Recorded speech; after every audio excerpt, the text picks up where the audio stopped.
Baik, kita langsung mulai ya Bapak Ibu. Assalamualaikum warahmatullahi wabarakatuh. Salam Om Swastiastu, Namo Buddhaya, Batutung Tien Rahayu, Ragas Waras, dan salam semua saudara. Alhamdulillah, puji syukur Bapak Ibu pada malam hari ini kita bisa bertatap muka kembali secara online di acara kesayangan kita, Jagongan Online bersama Indonesia Merayakan Perbedaan. Salam semua saudara. Ya, Bapak Ibu, pada malam hari ini kita berkumpul kembali bukan hanya untuk bertukar gagasan saja, tetapi juga untuk merawat persaudaraan lintas iman. Dan tema kita pada malam hari ini sangat istimewa, yaitu tentang konsep Tuhan menurut ajaran Jawa. Ajaran Jawa menyimpan kedalaman spiritual yang mengajarkan bahwa Tuhan bukan hanya untuk dipahami secara akal, tapi juga diresapi secara rasa, budi pekerti, dan juga pengalaman batin.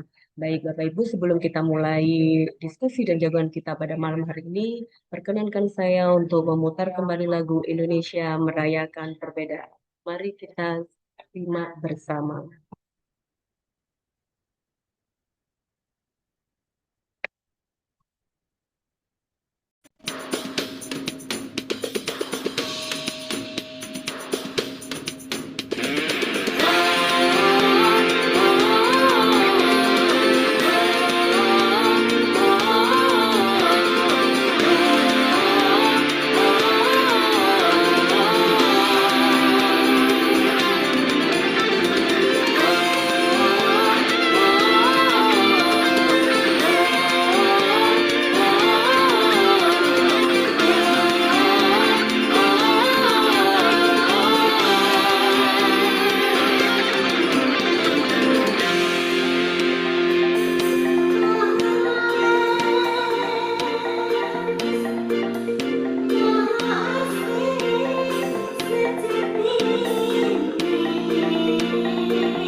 Berbeda di antara kita bukan suatu halangan. Bergandeng tangan, berjalan berdampingan. Kita semua saudara, saling menyayangi. Bertoleransi, saling mengerti, dan saling berbagi. Mari bersatu, mari bersama. kita adalah Bhinneka Tunggal Ika. Tuhan telah ciptakan perbedaan yang semestinya kita rayakan. Perbedaan adalah anugerah. Wahai saudaraku, mari kita bergandengan tangan, bersatu kita teguhkan iman menuju Indonesia nan jaya. Indonesia merayakan perbedaan.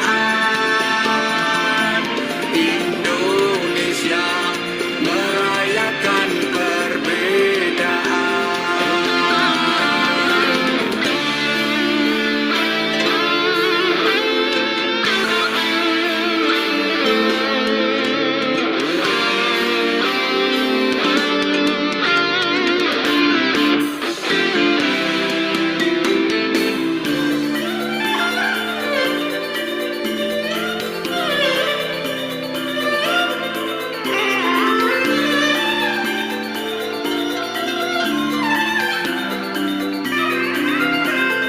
Mari bersatu, mari bersama. Kita adalah Bhinneka Tunggal Ika. Tuhan telah ciptakan perbedaan yang semestinya kita rayakan. Perbedaan adalah anugerah. Wahai saudaraku, mari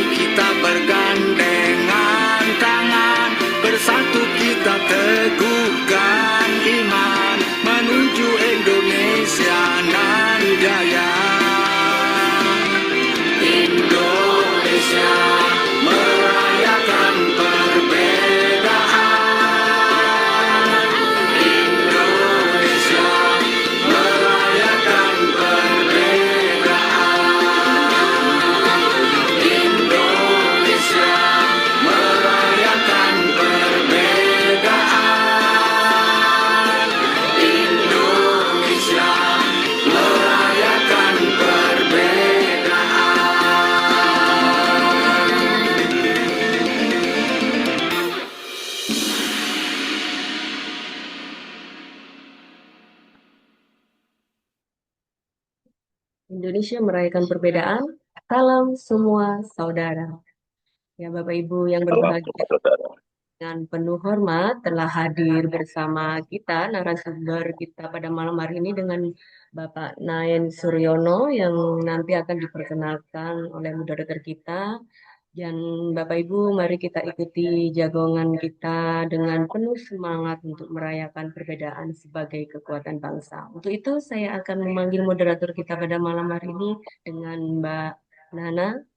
Selamat malam, Assalamualaikum Mbak Nana. Selamat malam, Mbak Ulan. Assalamualaikum, Ya, Bapak Ibu baik. semua yang Ada sudah Mbak Nana hadir. untuk dipandu jalannya diskusi dan jagoan kita pada malam hari ini. Terima kasih. Baik, terima kasih. Baik, selamat malam semua. Assalamualaikum warahmatullahi wabarakatuh. Shalom, salam sejahtera buat kita semua. Om Swastiastu, Namo Buddhaya, Widito Tiang Rahayu, salam semua saudara. Salam semua Semua saudara. saudara. Alhamdulillah pada malam hari ini kita diberikan kesempatan yang baik, diberikan kesehatan yang baik, diberikan waktu yang baik sehingga pada malam hari ini kita bisa berkumpul lagi di dalam ruang virtual untuk berbagi wawasan, ilmu, pengetahuan khususnya tentang spiritual. Sebagaimana kita ketahui bersama bahwa unsur spiritual dalam Jawa adalah bukan sekedar nilai, tetapi pemahaman sebuah hakikat tentang spiritual, wujud dari Sang Pencipta dalam berbagai bentuk atau wujud kehidupan di keseharian yang kita lalui bersama. Baik, tanpa berpanjang waktu, pada malam hari ini narasumber kita dari tokoh rohaniawan penghayat kepercayaan, yaitu Romo Nain Suryo SHMH. Beliau merupakan Presidium MLKI Pusat, Majelis Luhur Ketuhanan Indonesia, Ketua Umum Persada Pusat, Konsultan Hukum dan Advokat di Nain Suryo Law Firm Surabaya, dan Dewan Kehormatan Peradi Jawa Timur. Tentunya dengan kiprah yang sangat luar biasa, Romo Nain ini waktunya sangat-sangat sulit untuk bisa kita akses. Dan Alhamdulillah pada malam hari ini berkenan untuk berbagi waktu, berbagi wawasan, serta pengetahuan yang akan diberikan kepada kita semua. Pada malam hari ini tema yang akan diangkat adalah tentang konsep Tuhan menurut ajaran Jawa seperti apa dan seperti bagaimana perspektif dari penghayat kepercayaan. Kita semua akan mendengarkan penjelasan dan pemaparan dari narasumber. Baik, waktu akan saya sampaikan langsung kepada narasumber Bapak Nain Suryono. Dipersilakan. Silakan Pak Nain. Ya, terima kasih Mbak Matur nuwun sudah diberikan waktu. Suara saya bisa didengar Mbak? Sangat baik sekali. Oh ya, terima kasih.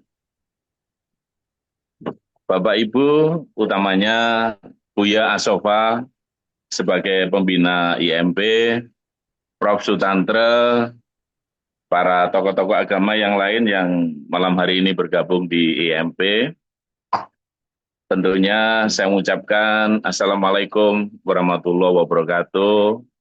Shalom, Om Swastiastu, Namo Buddhaya, Wete Tong Tien, Rahayu, dan salam waras semuanya. Terutama salam semua saudara. Salam semua saudara. Ya Bapak Ibu, tentunya kami mohon izin untuk menyampaikan tentang konsep ketuhanan, utamanya adalah masyarakat Jawa, karena sebenarnya di dalam konsep-konsep ketuhanan masyarakat Jawa, Tuhan itu di dalam ajaran Jawa menyebutnya dengan sangat sakral, artinya harus dilandasi dengan jiwa kesucian, karena di dalam ajaran Jawa, makna Tuhan itu sangat banyak istilahnya. Ada yang menyebutkan Tuhan itu adalah Gusti Allah, begitu. Ada yang mengatakan seperti Tuhan itu adalah Sang Murbeng Dumadi, yaitu artinya bahwa Tuhan itu adalah pencipta dan asal mula kehidupan. Terus ada yang mengatakan Tuhan itu adalah yang widi gitu. Jadi ada banyak istilah-istilah penyebutan Tuhan karena masyarakat Jawa menyebutkan itu dengan cara kesucian dan sakral, sehingga pada saat penyebutan Tuhan, masyarakat Jawa atau mungkin saya menyebutnya dengan penghayat kepercayaan, itu menyebutnya rata-rata itu ya Gusti Allah itu aja. Ya artinya bahwa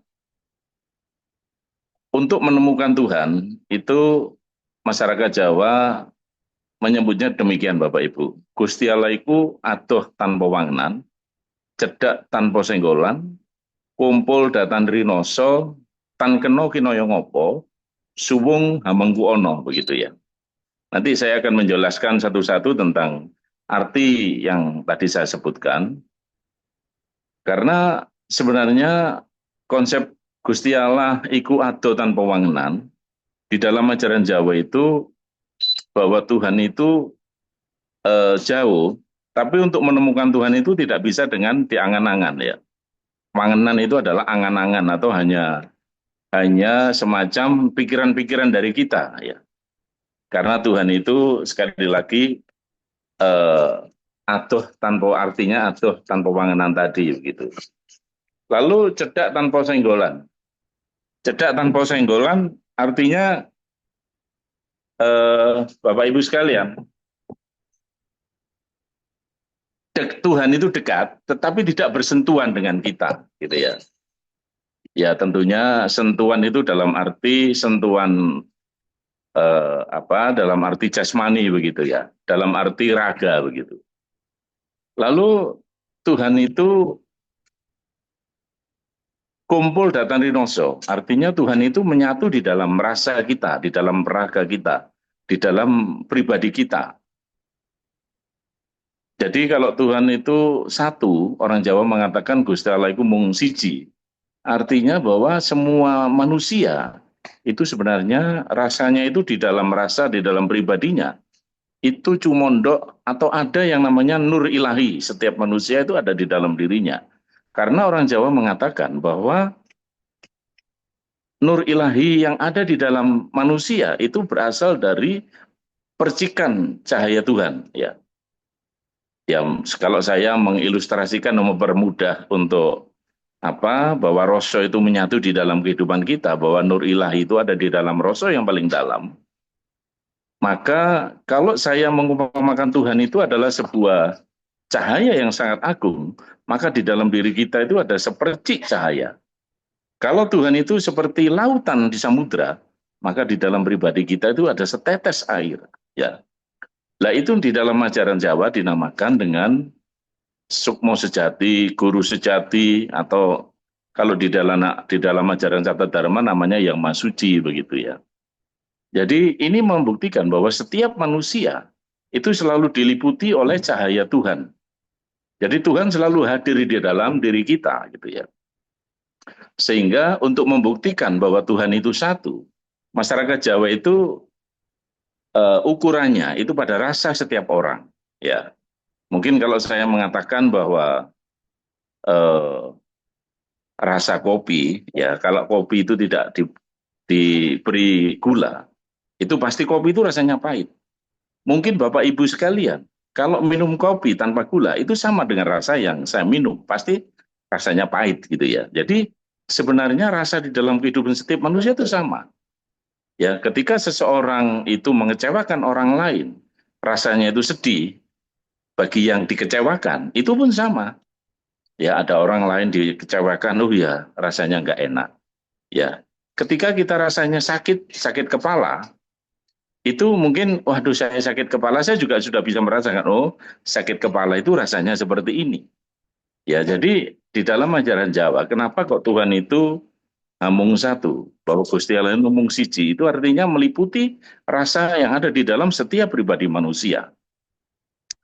Lalu ada istilah tan keno kinoyo ngopo, bahwa di dalam ajaran Jawa untuk mencapai penemuan atau kita mengenal ilahi atau mengenal Tuhan, itu ada istilah tan keno kinoyo ngopo. Artinya bahwa untuk mengenal dan menyatu di dalam Tuhan, ya, orang Jawa itu ada istilah tan keno kinoyo ngopo.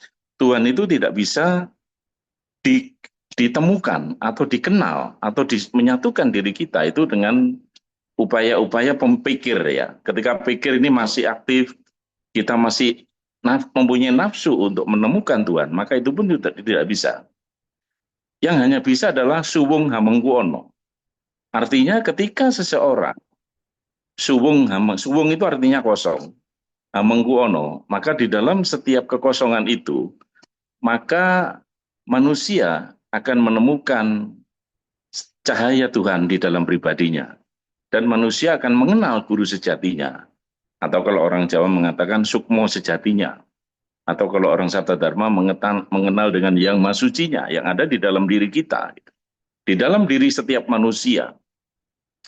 Maka ajaran-ajaran Jawa, untuk penyebutan Tuhan itu manifestasinya adalah pada alam semesta ini. Penghormatan laku di dalam kehidupan sesama manusia, itu adalah manifestasi di dalam bagaimana kita menemukan Tuhan yang sejati. Karena orang itu manifestasi untuk menemukan Tuhan.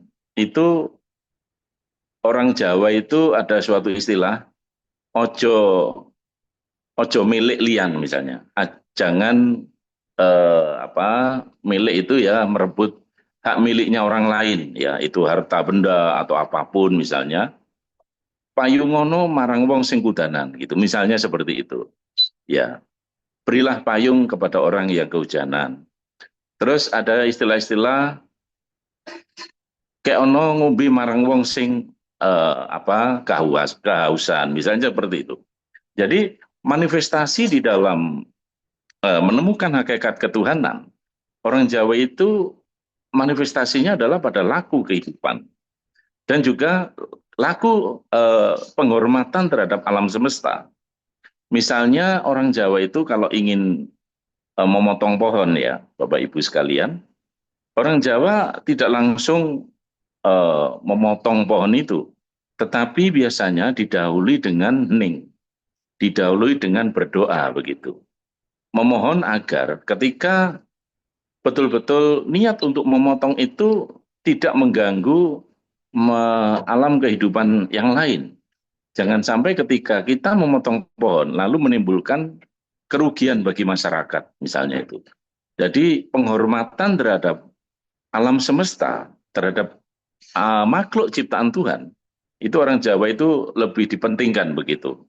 Karena ini merupakan manifestasi daripada keagungan Tuhan yang ada di dalam diri setiap orang. Lalu misalnya ada yang mengatakan bahwa sebelum memotong hewan, kita pun harus izin kepada Yang Maha Kuasa. Karena yang memiliki hidup dan kehidupan adalah Sang Maha Gaib, gitu, Yang Maha Kuasa itu sendiri, gitu ya.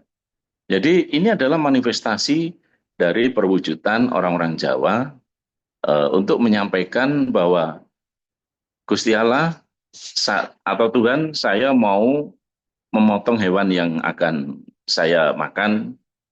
Untuk itu izinkan saya meruat. Ya, meruat itu artinya agar si binatang ini tadi, hewan yang dipotong, ketika dimakan, itu menjadi sumber kehidupan yang baik dan bermanfaat untuk kehidupan kita.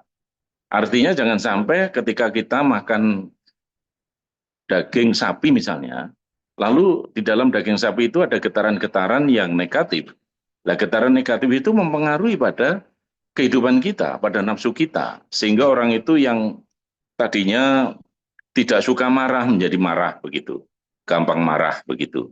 Nah, ini adalah pengaruh-pengaruh ketika kita mau memakan hewan tanpa didahului dengan doa-doa yang ada di dalam kehidupan ini, gitu ya.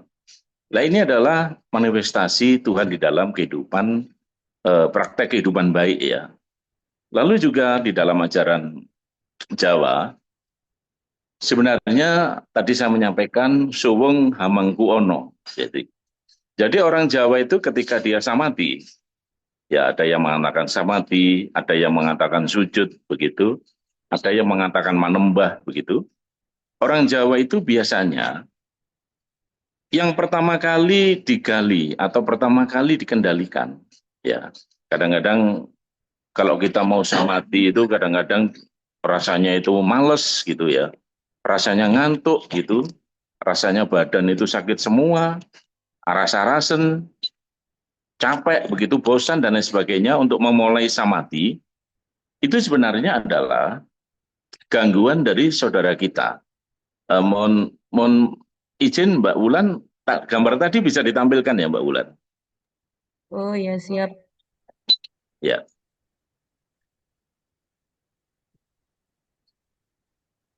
Jadi orang Jawa itu apabila di dalam proses meditasi atau manembah, Bapak Ibu sekalian, nah ini adalah gambaran.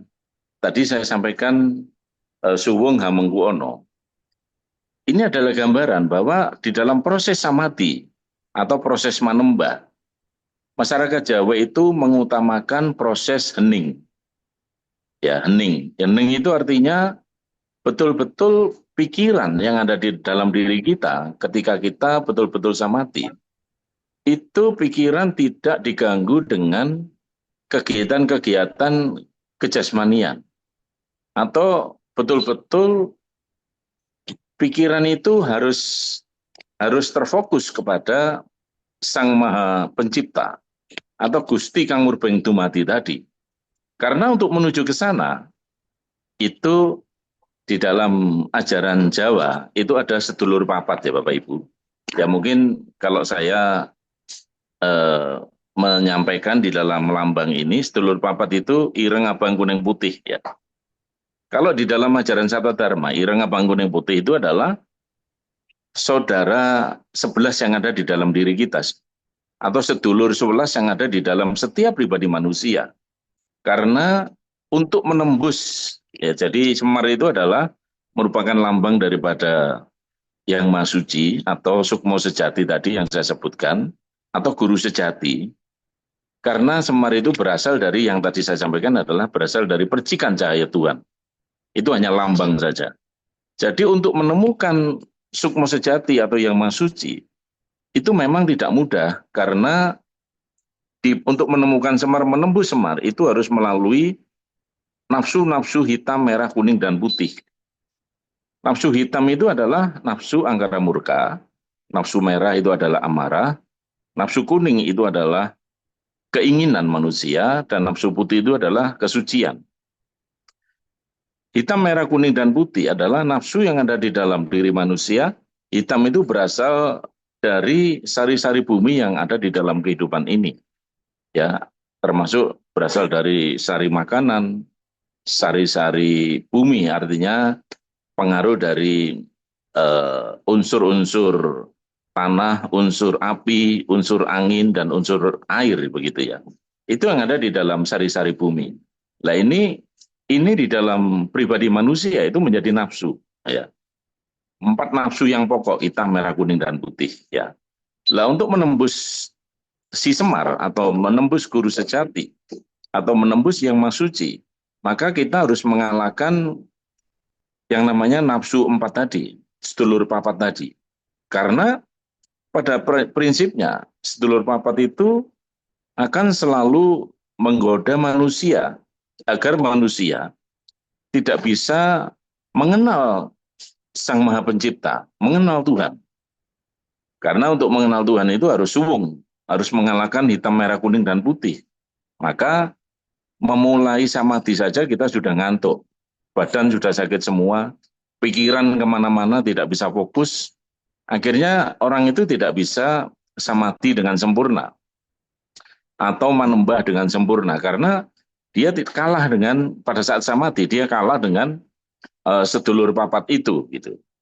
Sehingga untuk masuk kepada samudra kalbu yang paling suci, itu tidak bisa. Karena dia masih digoda dan terpengaruh dengan sedulur papat. Untuk itu, proses samadhi di dalam ajaran Jawa, khususnya di Sabda Dharma, memang memakan waktu yang agak lama.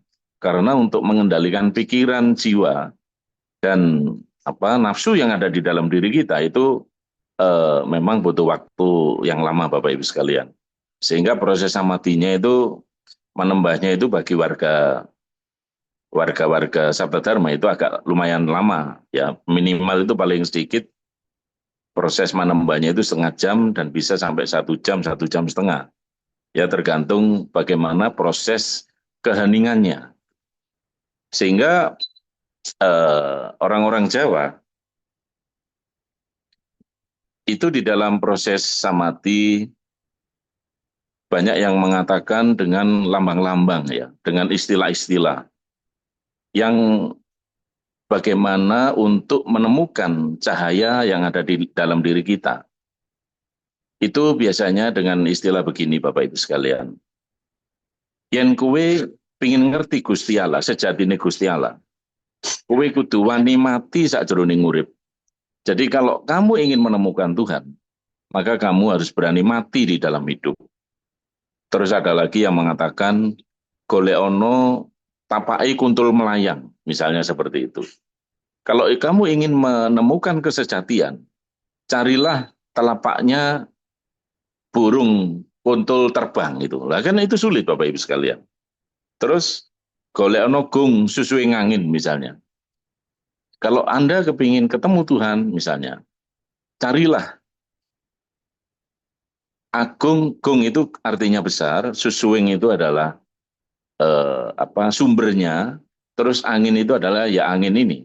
Jadi kalau kamu ingin menemukan kesejatian, maka carilah gung susuing angin begitu. Jadi ini adalah merupakan istilah-istilah orang Jawa untuk masuk ke dalam samudra kolbu, untuk menemukan kekosongan.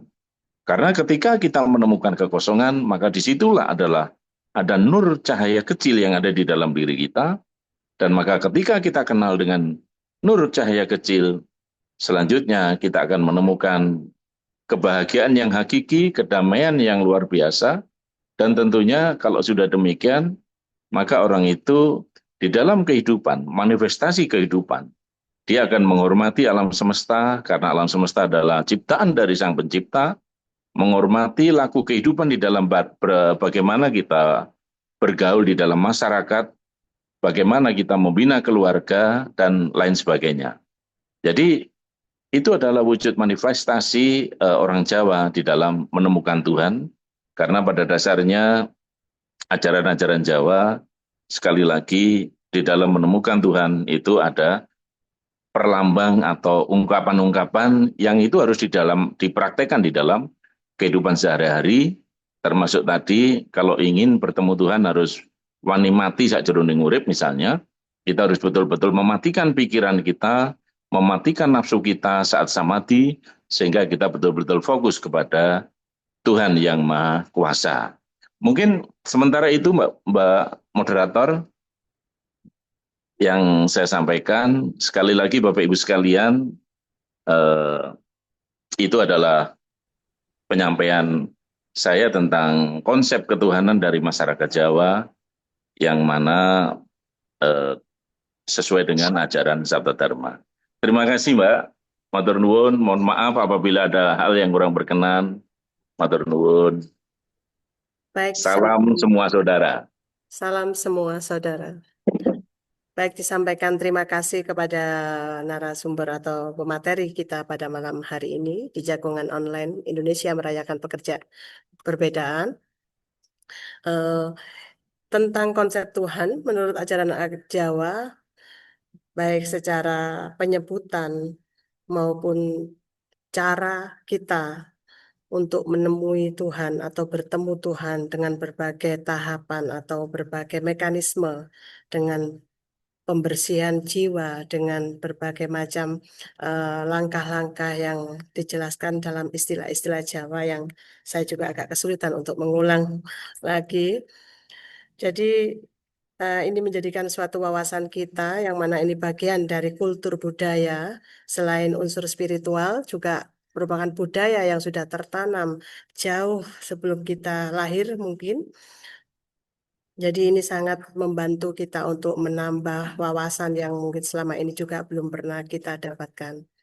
Baik, kita menginjak pada sesi berikutnya, yaitu sesi eh, penanggap dari tokoh agama yang lain. Di sini saya lihat telah hadir dari agama Buddha, Bante Teja Puno. Selamat malam, Bante.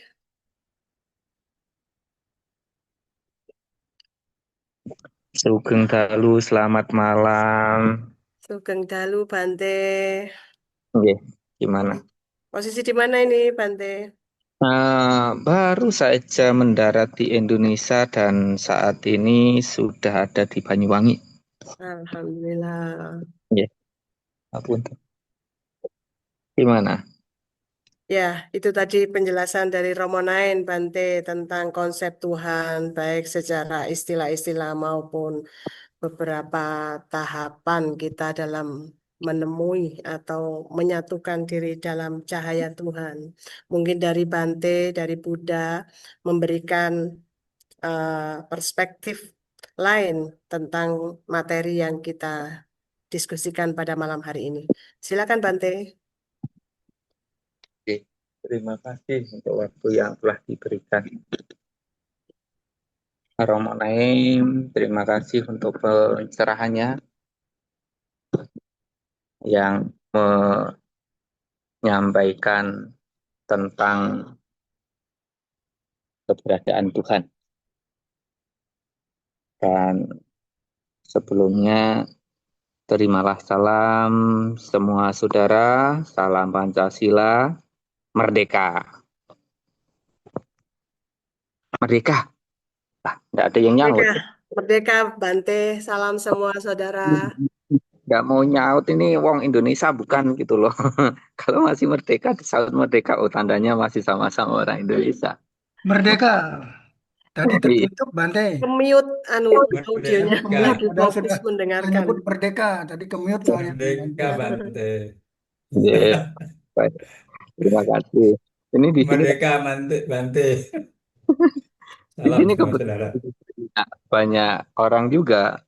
Nah, saya mengucapkan salam merdeka, mereka nggak tahu kayaknya, jadi nggak ada salam juga. Makanya saya pertanyakan orang di sini itu juga orang Indonesia bukan gitu. Baik, baik. Terima kasih untuk waktu yang telah diberikan pada saya. Dan sekali lagi saya sampaikan banyak terima kasih untuk pemaparan yang luar biasa hari ini. Yang saya hormati semuanya para sesepuh yang ada di IMP, Ibu Bapak Saudara sekalian dimanapun berada. Dunia boleh saja berubah, tapi doa saya kepada Ibu Bapak Saudara sekalian, harapan saya kepada Ibu Bapak Saudara sekalian tidak akan pernah berubah. Semoga Ibu Bapak sekalian dimanapun berada, kemanapun pergi, selalu sehat, bahagia, dan Amin. senantiasa berbuat kebajikan. Karena Amin. inilah yang menjadi sumber kebahagiaan lahir batin sekarang dan juga kehidupan yang akan datang. Amin. Ya, dan tadi sebenarnya saya juga sempat mengikuti beberapa berita ya di belahan bumi kita, Indonesia, di beberapa tempat tergenang air. Dan tentu ini menjadi derita kita semuanya karena saudara-saudara kita terkena musibah, bukan hanya kehilangan harta benda dan bahkan harus terpisah dengan keluarga atau bahkan nyawa menjadi korbannya. Sehingga saya mengetuk hati Ibu Asa sekalian untuk kita bersama-sama memiliki rasa kasih, memiliki rasa sayang kepada saudara-saudara kita dan bagaimana supaya kita juga turut serta meringankan beban penderitaan saudara-saudara kita sebisa semampu kita untuk melakukan, baik dengan kita berdoa ataupun juga menyisihkan sebagian yang kita miliki untuk membantu mereka atau membantu secara tenaga untuk bisa meringankan beban saudara kita. Dan harapan kita semua tentunya musibah bencana ini akan segera berlalu dan kita bisa kembali beraktivitas untuk membangun bangsa negara kita yang kita harapkan akan menjadi lebih baik, menjadi sejahtera, dan juga bahagia untuk kita tempati bersama. Baik, para Romo Ramani, Ibu Asra sekalian, para tokoh IMP, ya jadi kalau tadi telah disampaikan oleh Romo Nain tentang sebutan-sebutan banyak Tuhan, tapi pada kesempatan ini saya mengajak Ibu Asra sekalian untuk menemukan kesejatian Tuhan itu sendiri. Jadi bukan hanya istilahnya Tuhan itu yang menciptakan dunia seisinya, yang mengatur segalanya, tetapi bisa saja kita katakan Tuhan atau sifat-sifat ketuhanan itu akan kita miliki untuk kita bisa mencapai kesempurnaan. Nah, di dalam ajaran Buddha ini kebajikan yang menjadi sebabnya. Jadi dikatakan oleh Buddha sendiri bahwa kebajikan itu adalah harta yang sesungguhnya, harta yang sejati baik bagi pria ataupun wanita. Orang yang punya kebajikan, pikirannya tenang, tentram, damai, bahagia. Dikala yang mengingat ia telah berbuat baik dan lebih bahagia lagi di saat kebajikan itu berbuah kebahagiaan seperti yang diharapkan. Orang yang punya kebajikan selain membuat pikirannya tenang, damai, bahagia, orang yang pikirannya tenang, damai, bahagia ini dia akan memiliki kekuatan, kesehatan, usia yang panjang. Jadi orang-orang yang sehat, kuat, memiliki usia yang panjang itu karena pikirannya tenang, damai, bahagia. Dan itu diperoleh karena nilai-nilai kebajikan yang dilakukan. Nah, selain kita memiliki kekuatan, kesehatan, usia yang panjang, orang yang punya kebajikan akan terlahir di tempat-tempat yang sesuai, akan terlahir di dalam keluarga-keluarga yang baik. Nah, pekerjaan pun juga bisa dilakukan dengan baik, dengan lancar, dan bahkan mencapai kesuksesan. Punya klien-klien yang baik, lingkungan yang baik, teman-teman yang baik. Ini diperoleh karena ia punya kebajikan. Kalau bisa dikatakan hidup saat ini bahagia, kalaupun meninggal terlahir di alam surga, atau bahkan gayuh kasampurnan, itu diperoleh karena buah kebajikan yang dilakukan. Nah, kebajikan seperti apa yang bisa kita lakukan untuk kita bisa memperoleh kebahagiaan-kebahagiaan tadi? Ada yang disampaikan, diuraikan tentang penjelasan perbuatan kebajikan dari mulai yang terkecil sampai yang menengah, bahkan yang tertinggi. Nah, kebajikan yang paling bawah itu misalnya kita dengan cara berdana, beramal, sodakoh, zakat, atau dana punya, atau perpuluhan. Nah, ini niatannya adalah memberi apa yang kita miliki untuk menolong orang-orang yang membutuhkan, atau beramal ke tempat-tempat ibadah, atau kepada siapapun yang membutuhkan. Nah, tetapi yang namanya beramal, sedekah, zakat, dan lain sebagainya tadi, itu bukan hanya dari materi. Jadi kalau orang berpikir berbuat baik, itu harus beramal, dan kalau beramal itu harus menggunakan materi. Bagaimana kalau seseorang itu tidak memiliki materi? Apakah ia tidak akan bisa berbuat kebaikan? Tentu jawabnya bisa.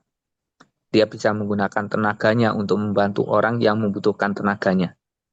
Ia bisa menggunakan ilmu pengetahuan atau keterampilan yang dia miliki untuk memberikan pengetahuan atau keterampilan kepada mereka yang juga membutuhkan. Jadi semakin kita memiliki pengetahuan yang luas dalam hal berbuat kebajikan ini akan mempermudah kita untuk berbuat kebajikan. Nah, tetapi tadi pagi juga saya sampaikan kepada umat-umat di sini bahwa tujuan orang memberi itu bukan untuk mendapatkan lebih banyak dari apa yang dia berikan. Karena kalau dia berpikiran demikian, ini namanya memberi dengan keserakahan, dengan ketamakan, dengan kerakusan. Tapi itu hal yang wajar kalau seseorang memberi itu ingin mendapatkan lebih, misalnya usahanya lancar, sukses, dia akan menjadi kaya dan lain sebagainya. Itu harapan-harapan itu hal yang wajar. Ingin punya nama, punya kedudukan, punya kekuasaan, pengikut. Nah, ini hal-hal yang wajar. Tapi yang tepatnya di dalam kita memberi tadi adalah untuk mengikis yang namanya keserakahan, keterikatan, kemelekatan. Maka Buddha sendiri dalam hal ini mengatakan bahwa sungguh indah, sungguh bahagia hidup tanpa keserakahan. Di antara orang-orang yang hidup dengan penuh keserakahan, kita hidup bahagia tanpa keserakahan.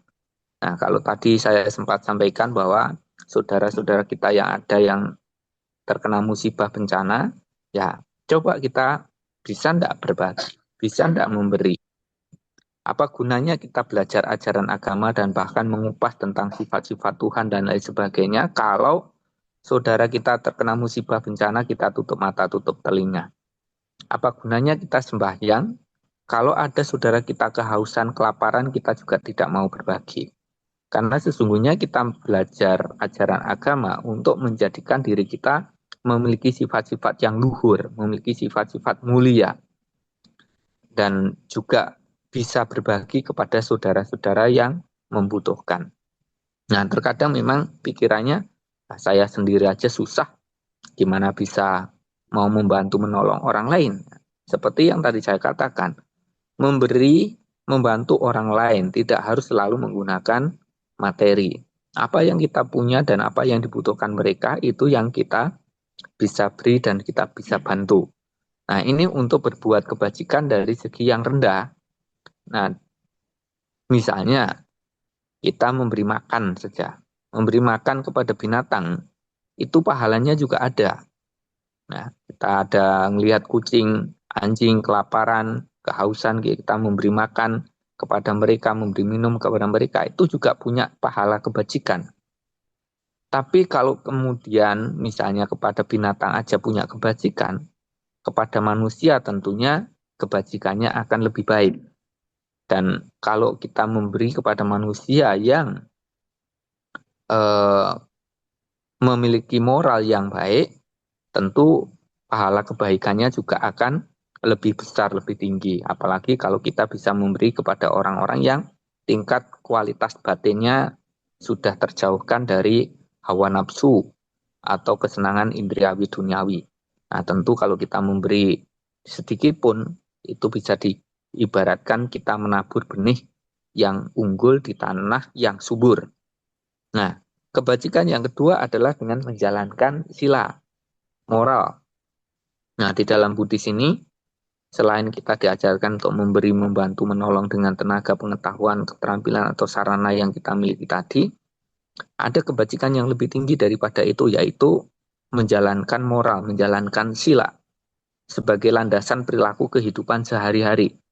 Nah, sebagai perumah tangga, ada 5 sila. Bertekad melatih diri menghindari pembunuhan makhluk hidup, jadi semua makhluk tentunya mencintai kehidupan mereka, dan kita tidak boleh mencari kebahagiaan di atas penderitaan orang lain, makhluk lain yang sesungguhnya sama-sama ingin bahagia dan takut menderita. Ini kesamaan rasa, walaupun alam kehidupannya tidak sama, bahasanya tidak sama, bentuknya tidak sama, tapi kesamaan rasa itu ada.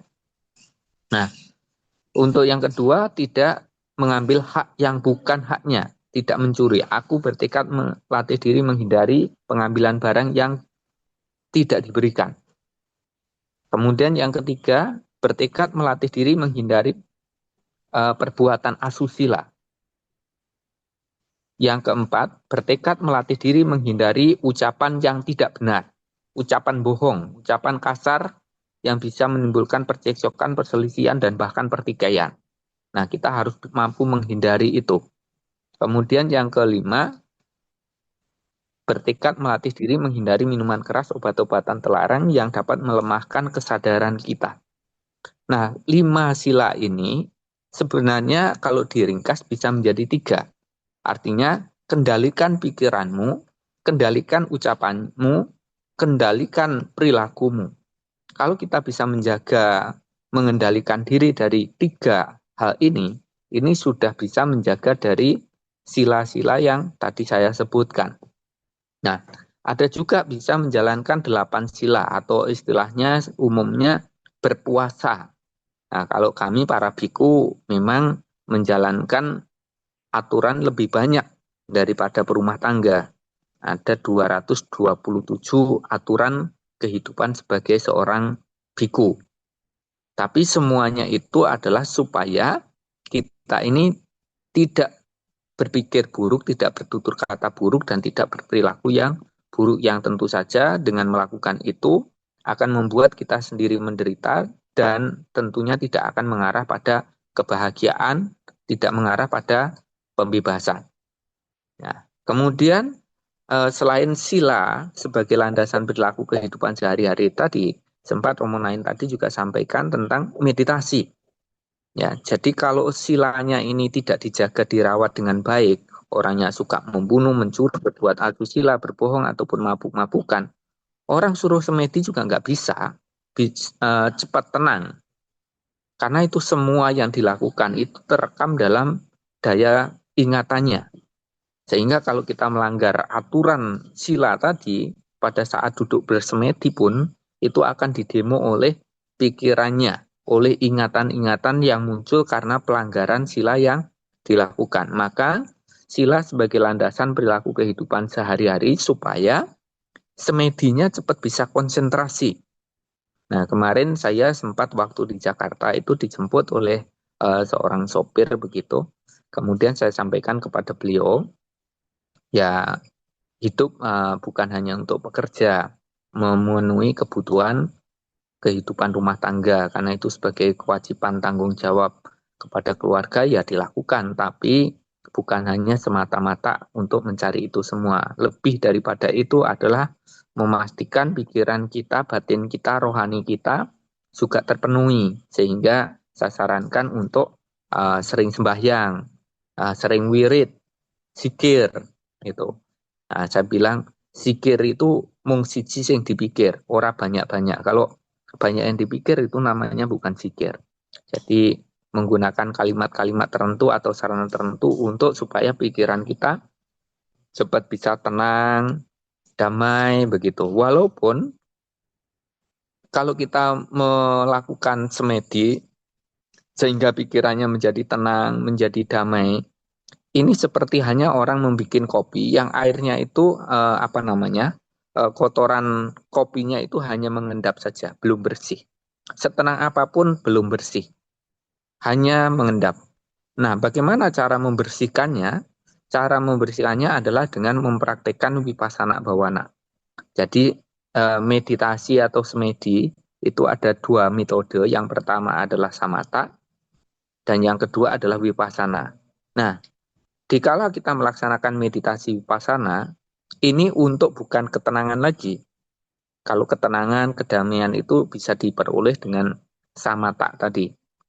Nah, kalau untuk vipassana, ini untuk kebijaksanaan. Jadi orang-orang yang sudah sampai tahapan ke vipassana bhavana, itu kebijaksanaannya, pengetahuannya, wawasannya, kebijaksananya itu melebihi dari orang yang belum sampai tahapan ini. Dia bisa mengetahui apa yang orang lain tidak ketahui, dia melihat apa yang orang lain tidak lihat.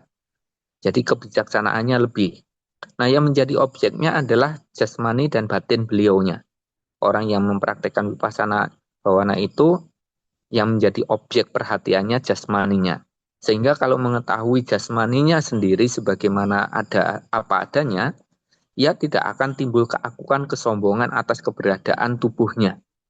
Karena kalau orang yang tidak mengerti, dia menganggap tubuhnya baik, sempurna, padahal sesungguhnya ya di dalamnya itu sama aja. Terbuat dari bahan yang sama, mau laki, mau perempuan, mau cantik, rupawan, atau yang biasa saja, itu tubuh jasmaninya terbuat dari bahan yang sama. Ada tanah, air, panas, dan udara. Tidak ada yang berbeda. Nah, cuma kalau kita sudah sampai tahapan ini, keakuan, kesombongan tentang keberadaan tubuh jasmani ini menjadi sirna. Karena kita melihat sebagaimana apa adanya bahwa tubuh ini karena terbentuk dari perpaduan-perpaduan unsur tadi, mengalami penuaan, sakit, dan bahkan kematian. Dan tidak ada siapapun yang mampu lari sembunyi menghindar dari tua, sakit, dan mati. Mau beragama apapun, mau tinggal dimanapun, mau menjadi orang baik tidak baik sekalipun, tetap aja akan tua, sakit, dan mengalami kematian. Maka karena itu bagi orang-orang yang bijaksana sebelum itu semuanya terjadi, akan bersih-bersih rohaninya. Bersih-bersih dari apa? Dari semua noda-noda batinnya. Jadi nafsu kesenangan indriawi duniawi dikikis. Kemudian juga kotoran-kotoran yang melekat di dalam batinnya itu semuanya dikikis sampai habis, sehingga akhirnya dikala ia mampu untuk membebaskan batinnya dari semua kotoran batin itu, maka disitulah mencapai kebahagiaan yang tertinggi, mencapai kesempurnaan. Sehingga kesempurnaan di dalam batinnya yang tanpa noda tadi, bersih tanpa noda tadi, tercermin pada setiap ucapan perilakunya. Jadi pikirannya, ucapannya, perilakunya tentu akan menyejukkan, menenangkan, mendamaikan, membahagiakan bagi semua orang, bagi semua makhluk. Artinya petuah-petuahnya selalu dinanti, perilakunya akan membawa kesejukan, membawa kebahagiaan bagi semua orang, semua makhluk yang ada. Nah, ini yang tentu sedikit saya sampaikan karena waktu juga tidak panjang bagi kami untuk menjelaskan lebih daripada itu. Tapi harapan kita, mari kita semuanya konsisten untuk tetap menjadikan diri kita menjadi baik, walaupun terkadang kondisinya tidak baik. Jadi menjadi orang baik itu gampang, walaupun sulit bagi orang-orang tertentu, tapi menjadikan diri kita bertahan untuk tetap menjadi baik dalam kondisi yang tidak baik, itu bukan hal yang gampang. Tapi saya pastikan kalau ada orang dalam kondisi tidak baik, tetap bisa menjadi orang yang baik, orang yang bijak, maka dia pasti kualitasnya baik. Semoga ini bisa kita lakukan dalam kehidupan kita yang begitu cepat dan singkat ini. Sekian, terima kasih. Salam semua saudara. Salam Pancasila. Merdeka. Nah, ternyata Merdeka. Salam semua saudara. Matur nuwun. Terima kasih Bante. Itu tadi kita dengarkan bersama Bapak Ibu tentang perspektif dari agama Buddha, tentang nilai-nilai kebajikan yang akan selalu mendekatkan diri kita kepada Tuhan.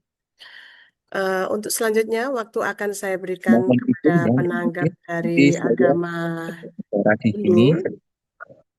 Di sini ada Bapak Miswanto. Selamat malam, Bapak. Izin nanti saya mungkin pamit dulu karena di sini juga ada banyak orang. Oh, baik. Baik, Bante. Terima kasih banyak, Bante. Semoga lancar semua acaranya. Semua selamat malam. Selamat malam. Selamat Selamat malam. malam, Romo Wiswanto. Sugeng Dalu, selamat malam. Dalu. Baik, langsung saja bisa disampaikan. Terima kasih. Sebelumnya salam semua saudara yang terhormat Bapak Ibu para tokoh agama, para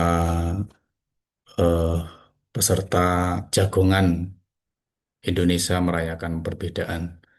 Menarik tadi apa yang disampaikan oleh Romo Nain Suryono terkait dengan konsep Tuhan menurut orang Jawa. Nah, ini saya akan menanggapi dari sisi Hindu dan yang kedua dari sisi saya sendiri sebagai orang Jawa. Kebetulan saya juga orang Hindu yang keturunan dari Jawa. Nah, sebutan Tuhan kalau saya lihat dalam catatan prasasti dan kesusastraan Jawa, sebenarnya di Jawa itu ada banyak sebutan Tuhan. Yang pertama, mungkin di era abad keempat itu sebutan dalam prasasti itu kebanyakan menyebutnya sebagai dewa. Karena di masa-masa itu banyak prasasti yang menggunakan bahasa Sanskerta. Kemudian baru sekitar apa namanya di era Jawa kuno, ya prasasti Jawa kuno, saya lihat sebutan itu berubah dari dewa menjadi hyang. Salah satunya adalah di prasasti Kandangan. Di sana dikatakan ni parahyangan i prasaja watak patapan. Jadi disebutkan di situ ada kata hyang. Nah, hyang ini banyak disebutkan di dalam prasasti-prasasti Jawa kuno. Kemudian di dalam serat-serat Jawa, Jawa kuno itu juga banyak yang menggunakan kata yang. Bahkan di kekawin-kekawin Jawa kuno itu eh, Tuhan itu sendiri disebut sebagai Hyang Ning Hyang, Hyang Paramakawi dan sebagainya. Kemudian di era Jawa Baru itu muncul sebutan Gusti, ya. Jadi sebutan Gusti. Jadi eh, oleh karena itu mungkin ketika kita ingin memahami tentang konteks Jawa, maka kita perlu apa namanya memilah era mana konsep ketuhanan yang dimaksud. Kalau tadi yang disampaikan oleh Pak Nain Suryono jelas bahwa itu adalah konsep ketuhanan Jawa Baru ya. Jadi Jawa Baru. Jadi ketika penyebutan Gusti ya itu sudah mengarah kepada konsep ketuhanan Jawa Baru. Nah, kemudian tadi beliau menyampaikan bahwa eh, Gusti kuwi cedak tanpa senggolan. Jadi kalau dalam konsep Hindu ini mungkin selaras dengan konsep dalam Upanishad yang disebut Brahman Atman Aikyam. Nah, saya ingin menggarisbawahi kata Aikyam. Ya, jadi kalau kata Aikyam itu beda dengan kata Ekam. Dalam bahasa Sanskerta Ekam itu artinya satu. Tapi kalau Aikyam ya itu disebut tunggal, ya nunggal. Jadi sesungguhnya antara kita kalau tadi disebutkan sebagai kita dengan guru sejati atau suksmo sejati dan suksmo kawakas itu sesungguhnya adalah nunggal. Nah, kalau konsep satu itu mungkin berbeda ya pemahaman kami tentang ekam dan aikiam ya. Jadi makanya eh, konsep yang dimaksudkan di sana adalah konsep kemanunggalan. Jadi bukan konsep kesatuan. Jadi antara kesatuan dengan kemanunggalan itu memiliki makna yang berbeda. Ya, jadi makna yang berbeda. Kalau konsepnya Tuhan itu satu, jadi sebenarnya juga kalau di dalam konsep konteks Jawa itu juga saya kira dalam teks-teks yang pernah saya baca itu lebih banyak menyebutkan tunggal. Jadi makanya ada Sang Hyang Tunggal ya. Jadi beliau itu adalah tunggal, bukan satu. Nah itu yang menurut persepsi kami ya, menurut persepsi kami dari kacamata sastra, baik itu sastra Jawa kuno maupun sastra Sanskerta yang saya baca. Ya. Nah, eh kemudian yang terkait dengan konteks tan kena kinaya ngapa. Saya pernah baca di dalam serat Jatimurti itu disebutkan di sana kepriye sebabe kahanan jati ora kena kinaya ngapa utawa sebabe sawananing kahanan ing alam kabeh kuwi ora kena dianggo ngumpamakake kahanan kang jati. Jadi kenapa kok beliau disebutkan sebagai tan kena kinaya ngapa? Kalau dalam bahasa Sanskerta atau dalam bahasa kita, bahasa Hindu itu mungkin disebut sebagai Sang Hyang Acintya. Bahkan Sang Hyang Acintya itu sendiri penggambarannya itu ada di dalam setiap pelinggih. Jadi atau Padmasana atau Padmasari yang biasanya dipuja oleh umat Hindu ya di dalam sanggahnya mereka masing-masing atau di pura itu di atas singgasana itu ada gambar Sang Hyang Acintya. Kalau dalam bahasa Jawa yang seperti tadi disebutkan oleh Romo Naen itu adalah tan kena kinaya ngapa. Jadi kenapa kok kita menggunakan kata tan kena kinaya ngapa? Karena pemikiran atau eh, cipta manusia yang begitu terbatas, ya pikiran kita yang begitu terbatas ini, dan mungkin juga ketika kita dunia itu dibatasi oleh apa namanya raga kita, maka kita tidak akan mungkin bisa mencapai yang namanya tan kenoh kino yang ngopo tadi, karena apa yang kita sampaikan itu sendiri belum tentu bisa menggambarkan kahanan kang jati. Itu yang disampaikan di dalam serat Jatimurti. Jadi makanya beliau ya disebut atau yang tadi disebut sebagai tan keno kinoyo ngopo. Jadi apapun, walaupun kita berkata sampai berbuih-buih apapun sekalipun, maka itu tidak cukup untuk bisa menggambarkan bagaimana kondisi Tuhan itu yang sebenarnya. Ya, karena keterbatasan itulah maka Tuhan menyebutkan dengan banyak nama tadi. Ya, kalau dalam Hindu namanya Ekam Satpiprah Baudha Wadanti. Jadi eh, ini yang saya kira mungkin perlu dipahami ya terkait dengan konsep eh, cedak tanpa senggolan atau tanpa wangenan. Nah, kemudian bagaimana kita bisa mencapai Tuhan? Saya pernah baca di dalam serat Asmoroloyo itu disebutkan wiwaraning warono kang urip kinawruhan wenganing tan samar.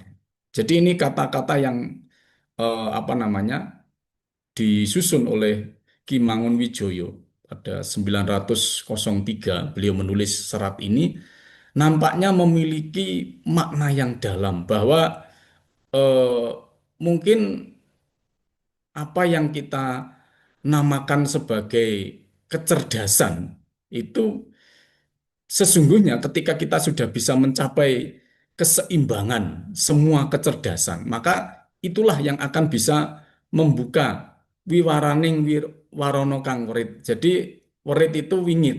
Jadi sesuatu keadaan yang wingit yang gaib. Nah, itulah yang sesungguhnya bisa membuka ya pintu gaib untuk bisa mencapai Tuhan.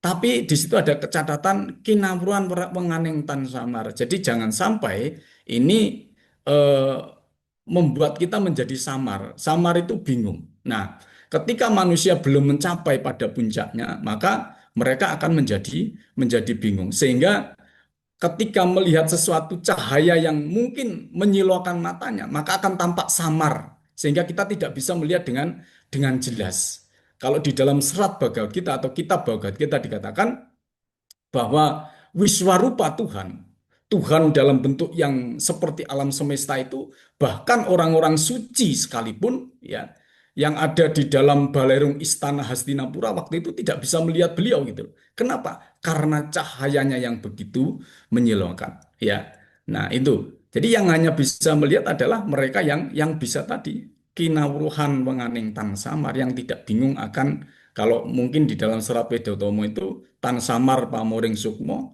sinukmo ya winahya ing asepi sinimpen telenging kalbu pambukaning warono tarlen saking liep layaping aluyup pindo pesating supeno sumun suping rasa jati. Nah, ini kira-kira begitu. Kalau dalam konteks bahasa bahasa apa namanya?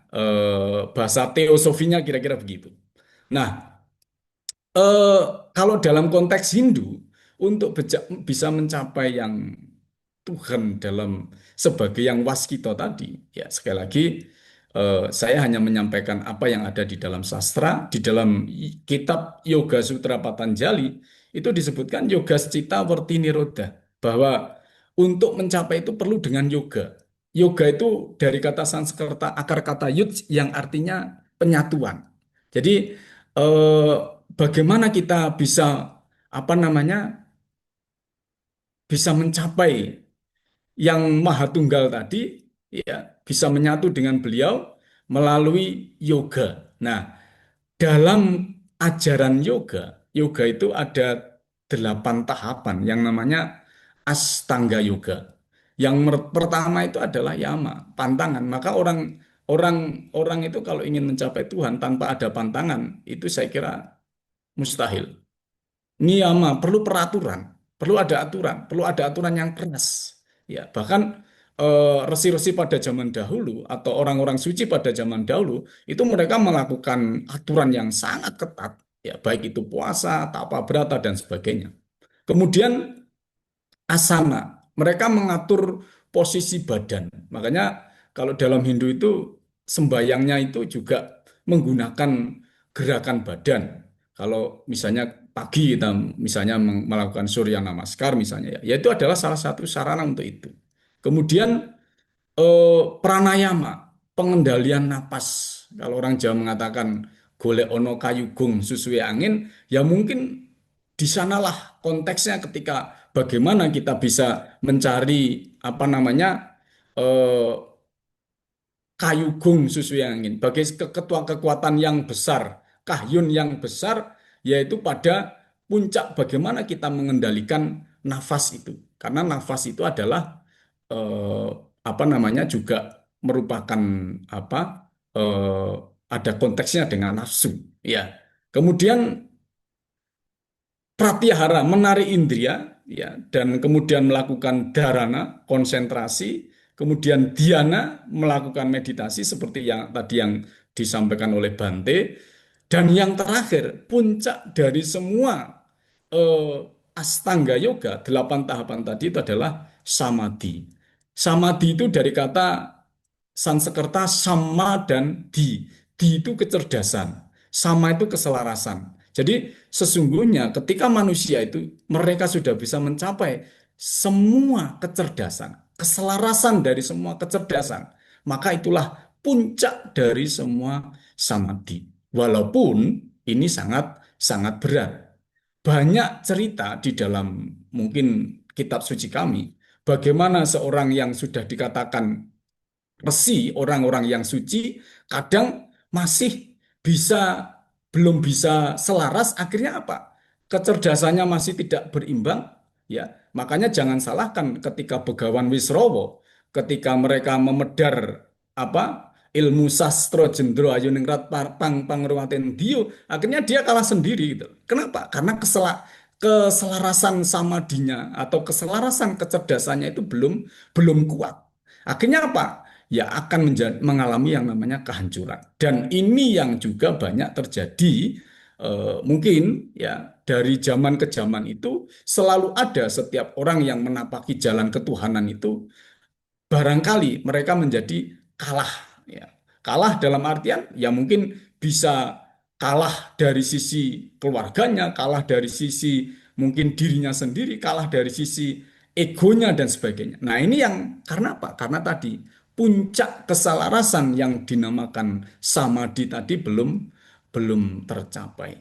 Nah, ini untuk bisa mencapai yang namanya Brahman Atman Aikyam. Bagaimana kita menunggal antara suksmo sejati yang ada di dalam diri kita, Atman yang ada di dalam diri kita, Jiwatman, kemudian bisa menunggal dengan Brahman atau suksmo kawekas, yaitu yang Ning yang atau Tuhan atau Gusti itu sendiri. Nah, kira-kira seperti itu yang namanya yang dapat saya sampaikan. Mohon maaf kalau mungkin berbeda pandangan, ya saya hanya menyampaikan apa yang ada di dalam eh, sastra. Karena kalau mengkaji sendiri mungkin saya takut karena pemikiran saya belum mencapai ke sana. Saya ikut yang sudah-sudah aja. Terima kasih.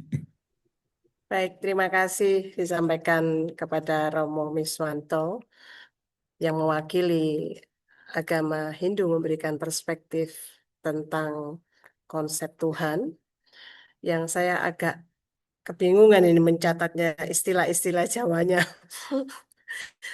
Jarang sekali dan hampir banyak yang belum pernah saya dengarkan. Alhamdulillah malam ini bisa menambah wawasan yang sangat luar biasa buat kita semua. Semoga semakin melengkapi pemahaman kita, spiritual kita tentang materi yang sudah kita bicarakan pada malam hari ini. Waktu selanjutnya akan saya sampaikan kepada perwakilan agama Islam. Malam ini akan diwakili oleh Ustadz Adib Masuri ST. Assalamualaikum Ustadz, apa sudah ada di tempat? Waalaikumsalam, ada ini. Apa bisa didengar Alhamdulillah. dengan baik? Sangat baik sekali bisa didengar dan dalam pendengaran yang baik. Baik, langsung saja bisa disampaikan. Ini menanggapi atau menyampaikan materi, Mbak Nana? Loh, menanggapi. Menanggapi. Nanti Ya. kalau jadi pemateri aja menyampaikan materi. Ya, terima kasih waktu yang diberikan Mbak Nana tentang apa ini konsep Tuhan ya menurut ajaran Jawa. Sebenarnya perlu dipertanyakan ajaran Jawa itu yang dipakai patokan yang mana? Itu kita harus clear dulu. Kalau belum nanti kita tidak menemukan sumber yang tepat rujukannya. Misalkan ini kita membahas konsep Tuhan menurut siapa, atau menurut sufi-sufi Jawa, atau menurut penganut kepercayaan, atau menurut penganut kepercayaan yang mana. Itu kalau tidak jelas, nanti kita akan silih gence, tidak tepat itu nanti. Karena semuanya mempunyai konsepnya masing-masing, walaupun nanti tetap menuju ke kehadiran Tuhan yang sama sebenarnya. Tapi nanti dari konsep-konsep tersebut akan ada perbedaan-perbedaan. Nah, dari sini perkenankan kami menyampaikan apa yang menjadi ajaran dari guru kami, yaitu tentang ketuhanan ini. Bahwa sebenarnya Tuhan itu tidak bisa dikenali oleh hambanya. Tuhan itu maha tinggi untuk dikenali hambanya. Seandainya hamba bisa mengenal Tuhan, itu karena Tuhan yang mengenalkan diri kepada hambanya. Ini yang perlu dicatat. Artinya, hamba yang bisa mengenal Tuhan itu sebenarnya karena dikehendaki oleh Tuhan untuk mengenal Tuhan. Kalau tidak dikehendaki, maka hamba tidak akan bisa mengenal Tuhan. Nah, itu pelajaran dari guru kami seperti itu.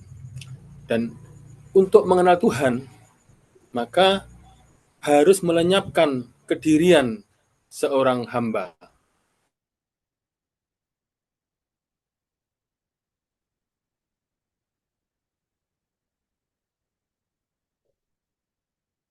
Halo, ini terputus Ustadz Adib.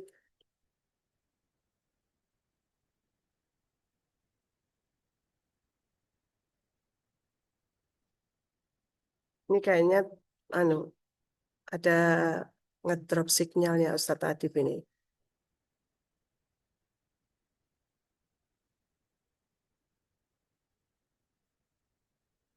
Halo, Ustadz Adib, apa sudah bisa bergabung kembali?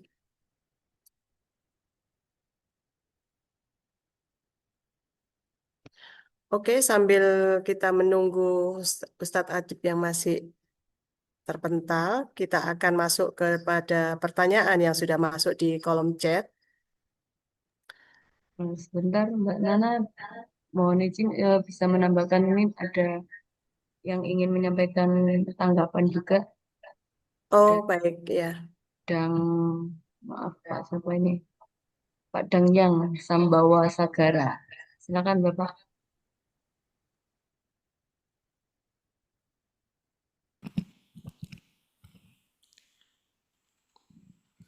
Terima kasih buat waktu yang disediakan. Mohon izin. Apakah suaranya cukup terdengar dengan baik, Bapak Ibu? Agak feedback, Pak, suaranya. Nggih, sekedap nggih. Nggih, sampun cekap. Cekap nggih. Mungkin bisa sedikit dikeraskan lagi. Gak mau perucut. Nggih, cek satu sampun. Dan yang Sambawa Sagara. Sampun nggih, terima kasih. Baik, terima kasih untuk waktunya. Salam saudara kita untuk bangsa Nusantara. Salam semua saudara. Semua saudara, Bapak yang betul, mohon maaf. Semua saudara. Oh, nggak bikin awastu. Terima kasih Bapak Ibu, sedikit saja memperkenalkan diri. Kami dari Lembaga Yayasan Handaru Satwika Jagadita, dan saya sebagai pemuka kepercayaan di Perguruan Kadewa Guruan Karsya Nusantara. Terima kasih atas beberapa narasumber Romo Naim yang saya hormati, Bapak Pembina dari IMP, terima kasih, dan para moderator semuanya dan rekan-rekan semuanya. Menarik sekali, saya berharap edukasi ini selalu berkembang dan berkegiatan. Dalam konteks yang sudah dipaparkan tadi, ada beberapa pandangan terhadap retorika pandangan tentang ketuhanan dalam pandangan masyarakat Jawa. Kebetulan perkenalkan saya ada di Probolinggo, sehingga tentunya tradisi kepercayaan dan masyarakat adat Tengger kami selalu menjaga tatanan-tatanan moyang luhur kita. Dalam pandangan ketuhanan dalam era Jawa, tadi dibagi dua oleh saudara Ustadz yang kita hormati, ingin mematchingkan dulu dalam pandangan Jawa Sufisme, Jawa modern atau Jawa kuno.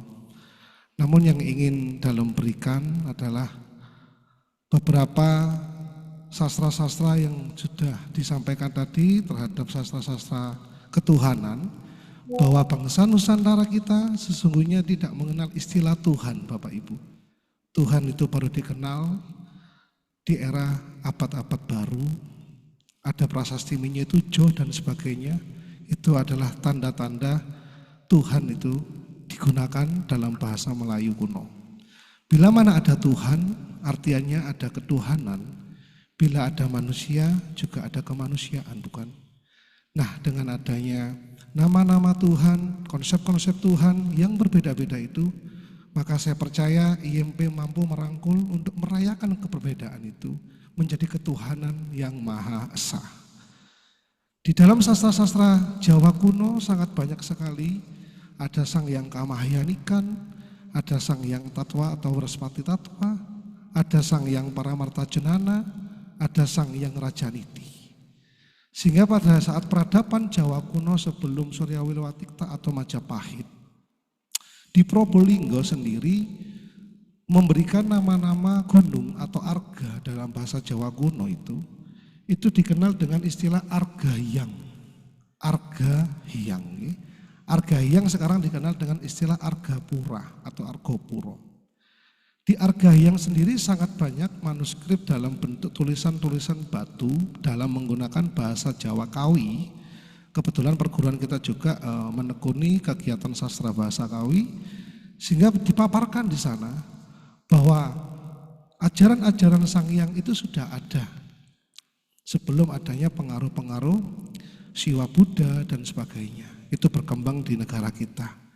Namun sekali lagi, perbedaan ini menjadikan satu keharmonisan.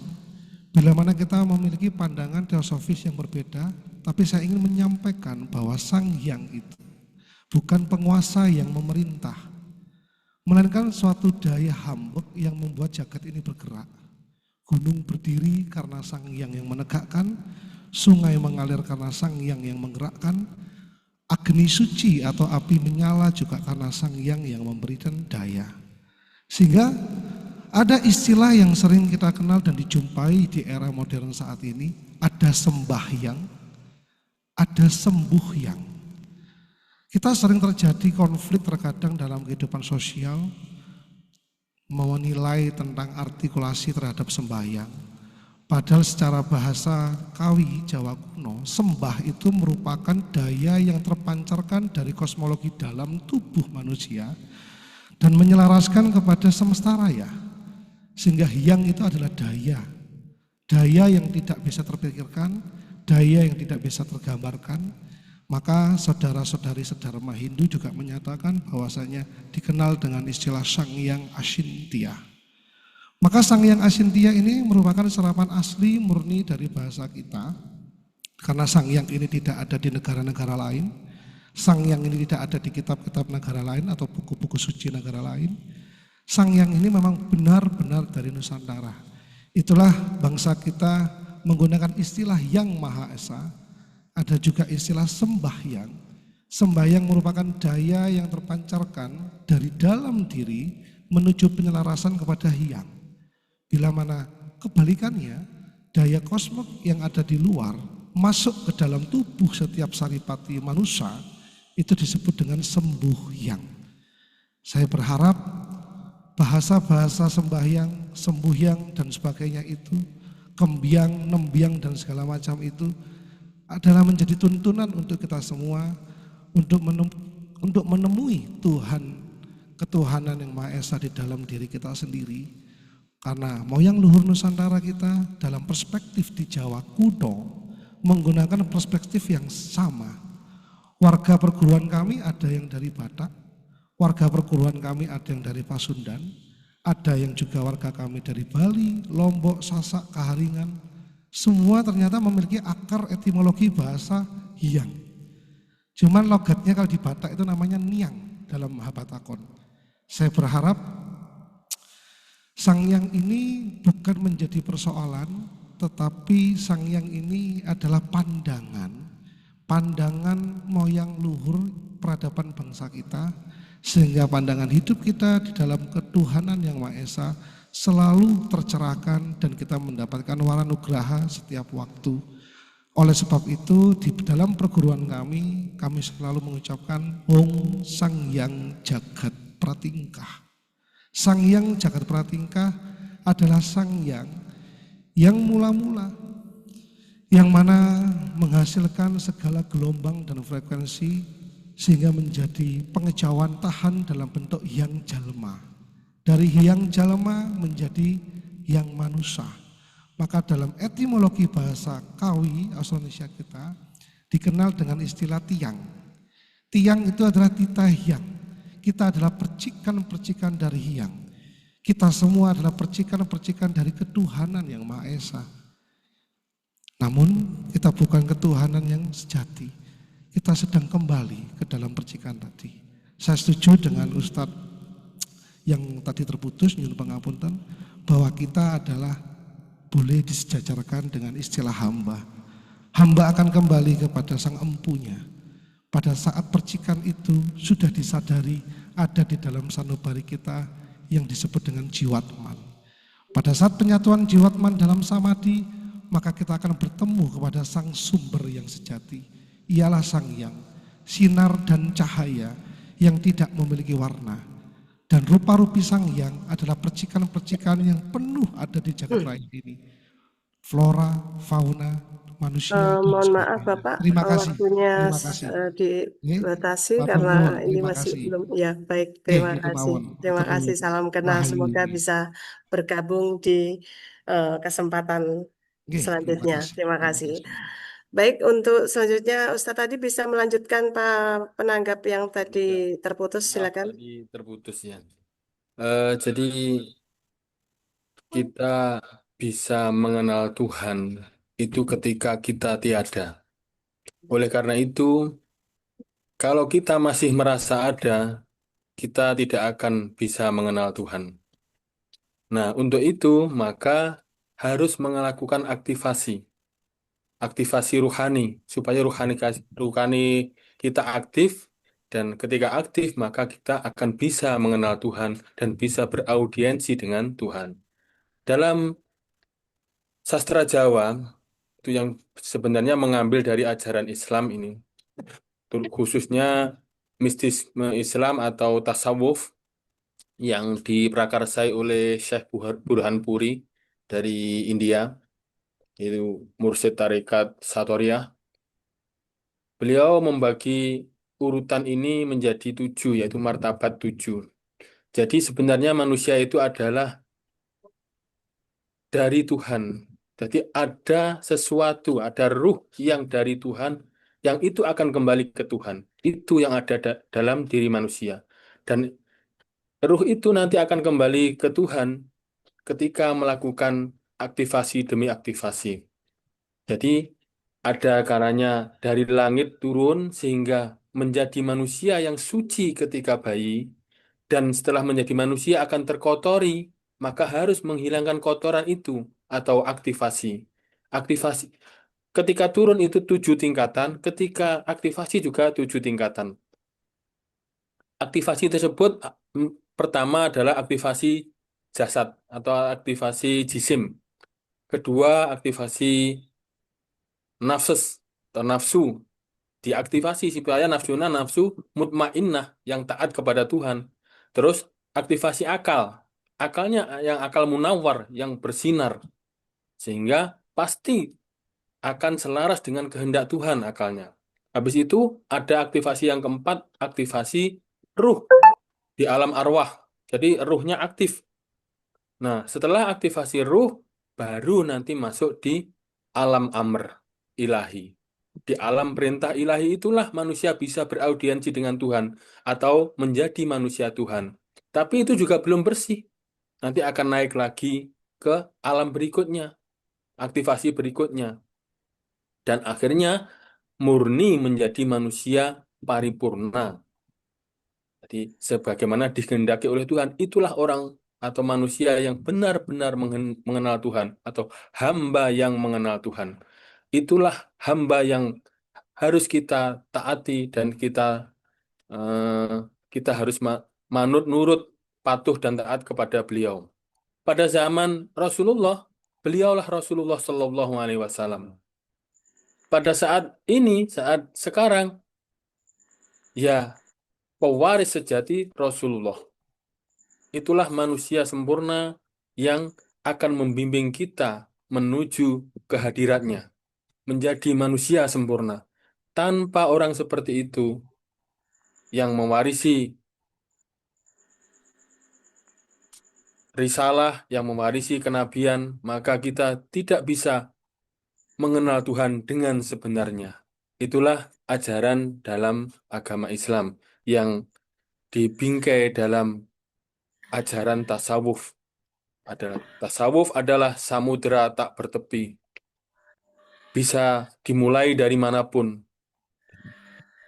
Nah, dari situ nanti kita akan dibimbing oleh seorang ahli yang menguasai ilmu ketuhanan untuk mengenal Tuhan sebenar-benarnya atau menjadi manusia paripurna. Dalam itu ya manunggaling kawula lan Gusti kalau dalam Jawa, tapi bukan manunggalnya fisik. Ini manunggalnya keruhanian. Setelah melakukan aktivasi demi aktivasi tersebut.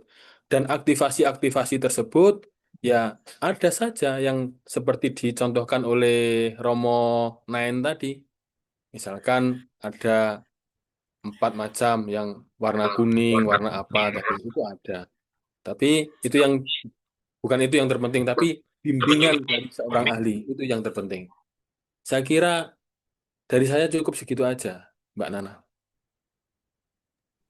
Baik, terima kasih Ustadz Adib atas tanggapan atau memberikan perspektif dari Islam tentang konsep Tuhan atau menemui atau menjumpai Tuhan dengan berbagai tahapan atau Dengan aktivasi diri sebelum menemui Tuhan dengan segala kesakralan dan kesuciannya. Untuk selanjutnya, waktu akan saya berikan dari perwakilan agama Konghucu. Di sini saya lihat ada Wense Junarto. Selamat malam. Malam, Mbak Nana. Alhamdulillah. Oke. Selamat bergabung dan langsung saja bisa disampaikan, Wense. Ya, terima kasih Mbak Nana. Salam semua saudara. Salam semua saudara. Selamat malam para tokoh agama dan peserta Zoom malam ini. Kami dari agama Konghucu akan sedikit memberi tanggapan tentang perspektif Tuhan dalam agama aliran kepercayaan atau kejawen. Terima kasih Romo Nain sebelumnya bahwa tadi saya melihat ada beberapa kesamaan atau benang merah yang dapat kita simpulkan bahwa di dalam ajaran kami juga mengenal akan kalau Romo Nain ngomongnya Gusti iku cedak tapi tanpa singgolan di dalam apa yang menjadi kepercayaan kami, iman kami seperti yang tersirat di dalam salah satu kitab kami Tengah Sempurna bab 15 pasal 1 dan 2. Sungguh maha besarlah kebajikan Tuhan yang maha atau kita sebut Wesen. Dilihat tidak nampak, didengar tidak terdengar. Namun tiap wujud tiada yang tanpa dia. Nah, inilah yang saya rasa ada benang merah kalau di dalam kejawen itu disebut Gusti itu cedak tanpa senggolan. Dan kami juga lihat Romo Nain memaparkan laku dalam kehidupan kita. Bagaimana kita mem- mengabdikan diri kita pada Tuhan dengan cara bahwa laku yang kita lakukan dari diri kita yang tidak inginkan tidaklah boleh kita berikan kepada orang lain. Contoh yang paling gampang mungkin kalau kita tidak ingin dicubit atau disakiti orang, maka kita juga berusaha untuk tidak melakukan itu. Satu lagi bagi kami bahwa di dalam iman kami sebutan-sebutan Tuhan itu juga banyak, sama seperti yang Mawonain paparkan dan teman-teman. Sebutan-sebutan yang ada di dalam istilah kitab suci kami adalah yang sering kita sebut Tien. Ya. Ada orang juga menyebutnya Wang Tien, Tuhan yang Maha Besar. Ada yang menyebutnya juga Ho Tien, Tuhan yang Maha Meliputi. Ada juga orang yang menyebutkan Chang Tien, Tuhan yang Maha Suci di tempat yang Maha Tinggi. Juga ada yang menyebutkan Ming Tien, Tuhan yang Maha Pengasih. Dan satu lagi adalah Sangti, Tuhan yang Maha Kuasa.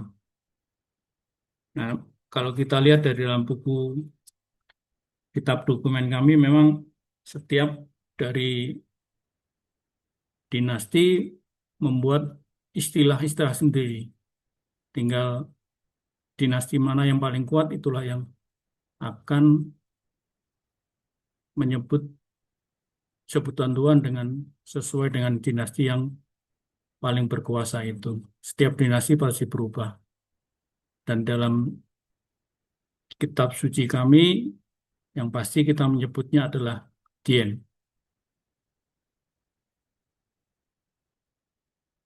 Dalam huruf Mandarinya, satu, ada dua kata yaitu satu I dan Ta.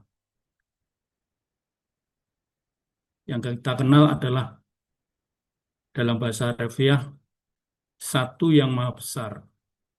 Inilah yang menjadi bahwa di dalam iman kami Tuhan itu tidak bisa diperkirakan dan juga bisa diwujudkan dalam apa yang ada dalam pemikiran manusia. Itu saja Mbak Nana, sedikit pemaparan penanggapan dari kami Agama Konghucu. Semoga membawa kasanah dan ada tali merah di antara kita. Hanya saja penyebutannya yang berbeda Iya, gitu saja. iya. Salam semua Oke, saudara. Wense. Salam semua saudara. Wense malam ini kok beda pakai apa itu? Apa ada acara ritual khusus Enggak, ini sampai topi panggil? dari almarhum Syekh Sembingki. Ru, Oh, ini hurufnya Ru dalam bahasa Mandarin. apa itu? Apa ada hubungannya dengan tingkatan spiritual atau gimana, Wense? Ya, hanya Ru itu agama kita yang lembut, yang cinca, Iya, yang iya. susilawan, Rukcio. Ru, tapi ini tulisannya Ru, Bu Nana. Hmm, hmm, Selim juga sering pakai ini rasanya. bagus. Ya, sama-sama. Iya, iya di acara tertentu Ya, dipakai. Baik, Wense, terima kasih atas sama-sama Bu Nana. tanggapan yang di. Terima kasih Romonain dan penanggap yang lain. Terima kasih Pak Jonarto. Baik, kita hampir di penghujung waktu. Ini banyak sekali pertanyaan yang masuk. Romo lain, saya bacakan pertanyaan dulu sebelum kita lanjutkan. Ini saya akan bacakan dua pertanyaan sekaligus. Yang pertama dari Pak Yusuf Budiono, izin bertanya, bagaimana manifestasi Tuhan agar dimengerti oleh manusia? Yang kedua dari Bapak Rodi Basuki, izin bertanya, apa perbedaan Kapitayan, Kejawen, dan Sabto Darmo yang masing-masing juga ajaran asal Jawa? Sementara itu Romo 9 untuk bisa diberikan penjelasan 2 pertanyaan yang sudah saya bacakan. Matur nuwun, Mbak. Saya akan menjawab satu persatu. Jadi kapitayan itu adalah ajaran dari para leluhur, ya, yang intinya adalah bahwa di dalam kehidupan ini ada Zat yang maha gaib, yang maha sampurna, yang maha hidup, ya, sehingga bisa menghidupi alam semesta dan menghidupi manusia, ya. Sehingga leluhur kita menyebutkan kapitayan itu adalah yang toyo. Yang toyo itu adalah ketika kita masuk ke dalam samudra kolbu, ketika kita bisa merasakan suwung atau kosong, nafsu-nafsu dan pikiran-pikiran kita bisa kita kendalikan, maka pada saat samadhi kita menemukan kebahagiaan yang hakiki, menyatunya sinar kecil yang ada di dalam kita, yang namanya nur salapi atau nur ilahi atau guru sejati atau sukmo sejati kepada cahaya yang maha agung. Jadi itu adalah kapitayan yang saat ini menjadi penghayat kepercayaan terhadap Tuhan Yang Maha Esa. Kalau kejawen itu adalah filsafatnya orang Jawa, yang mana ini sudah terakulturasi dengan keyakinan-keyakinan agama-agama yang ada di Indonesia. Ya, jadi kejawen itu adalah merupakan filsafat. Misalnya tadi saya menyampaikan kayak ono teken marang wong wuto misalnya. Berilah petunjuk bagi orang yang dalam kegelapan misalnya seperti itu. Lalu dadiyo cagak contohnya umat oboring jagat. Jadilah kamu manusia yang bisa dicontoh. Lalu kamu bisa menjadi cahaya bagi sesama. Meskipun itu lilin. Jadi orang-orang yang mempunyai kebajikan di dalam kehidupan, yang mempunyai welas asih. Itu adalah filsafat-filsafat Jawa, yang mana sekarang diadopsi kepada ajaran-ajaran penghayat modern, gitu ya. Lalu Sabta Dharma sendiri itu adalah ajaran bagian dari penghayat kepercayaan, karena Sabta Dharma itu berasal dari pare Kediri, maka di dalam, kalau tadi Romo Ustadz tadi menyampaikan, yang saya sampaikan adalah konsep ajaran Sabta Dharma, gitu. Jadi di dalam konsep Sabta Dharma itu adalah ada beberapa tahapan bagaimana menyatukan nur ilahi kita di dalam cahaya kecil kita kepada sinar kecil kita kepada cahaya agung, gitu ya. Itu ada tahapan-tahapannya. Dan tentunya yang pertanyaan kedua, bagaimana manifestasi Tuhan agar dimengerti oleh manusia. Jadi di dalam konsep Sabta Dharma itu ada suatu ungkapan, kenalilah dirimu sendiri, kenalilah dirimu sejati sebelum mengenal engkau, mengenal Tuhanmu, begitu. Ya. Atau di dalam bahasa Jawa itu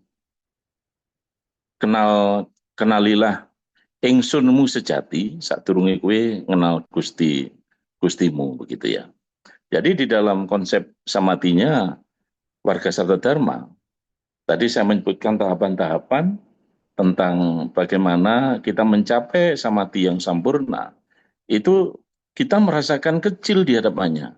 Ketika kita merasakan dan mengetahui sinar kecil yang ada di dalam diri kita, lalu kita bisa menemui cahaya yang sangat agung. Kita merasakan adalah sebagai manusia yang kecil di hadapannya, tidak ada arti apa-apa di dalam kehidupan ini, maka manifestasi di dalam kehidupan duniawi, maka kita harus, yaitu tadi, kita harus memiliki welas asih, kita tidak boleh sombong, karena di hadapannya saja kita tidak ada arti apa-apa misalnya.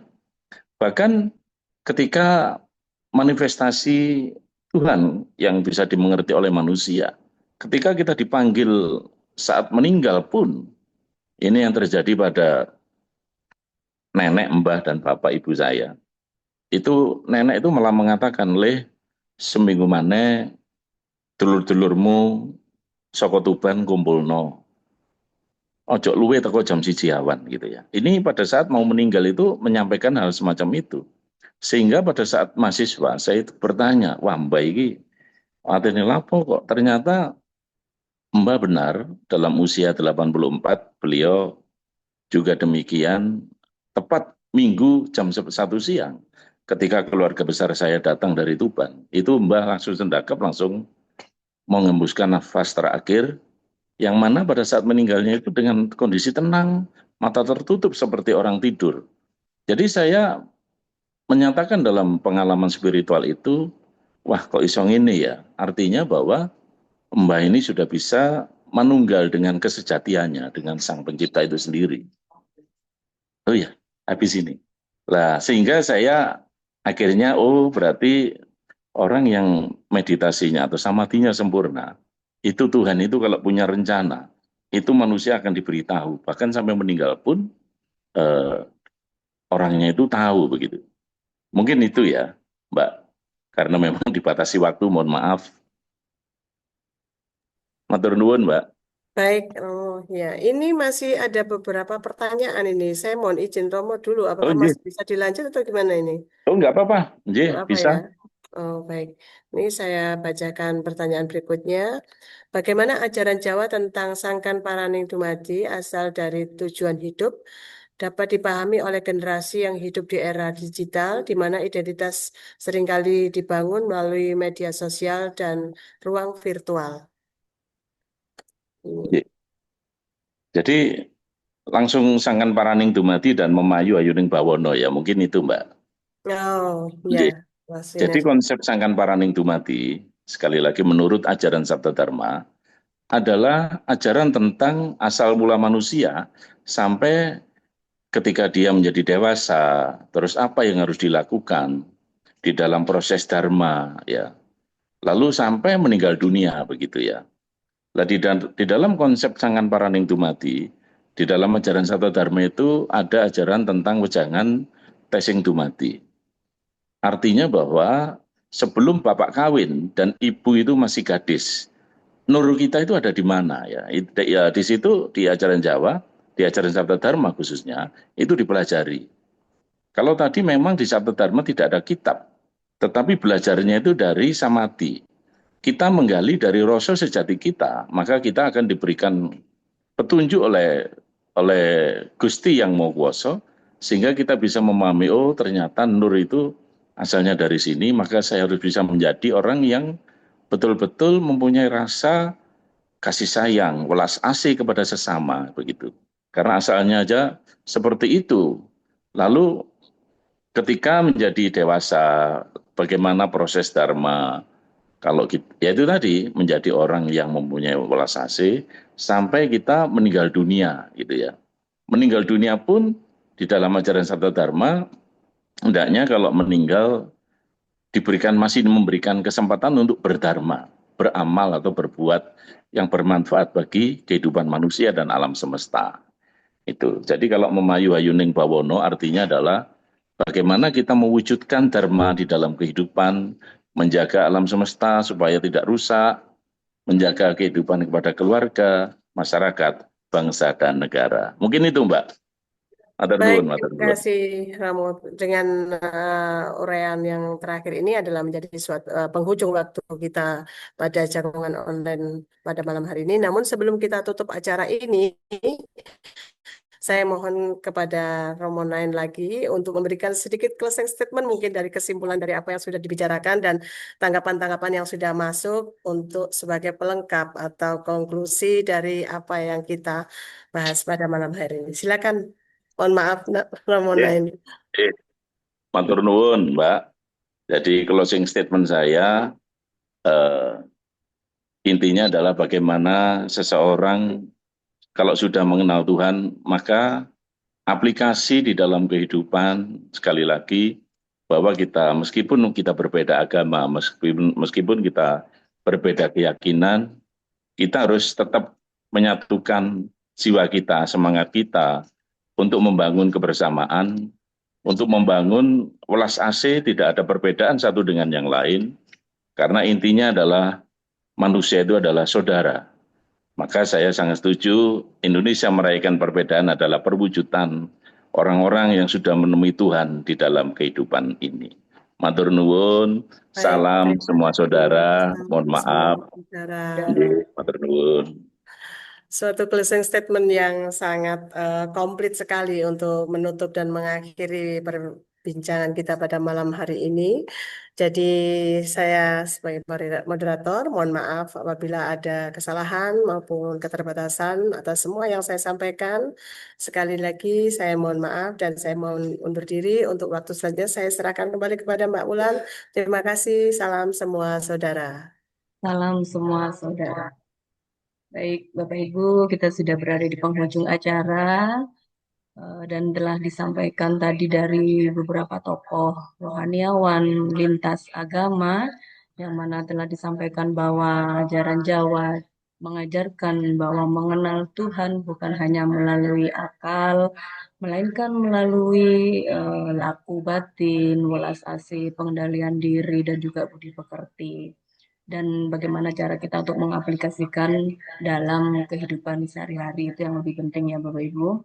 Dan semoga ilmu yang kita dapatkan pada malam hari ini bisa menjadi bekal untuk merawat kerukunan baik di lingkungan rumah, di masyarakat, dan juga di tanah air tercinta.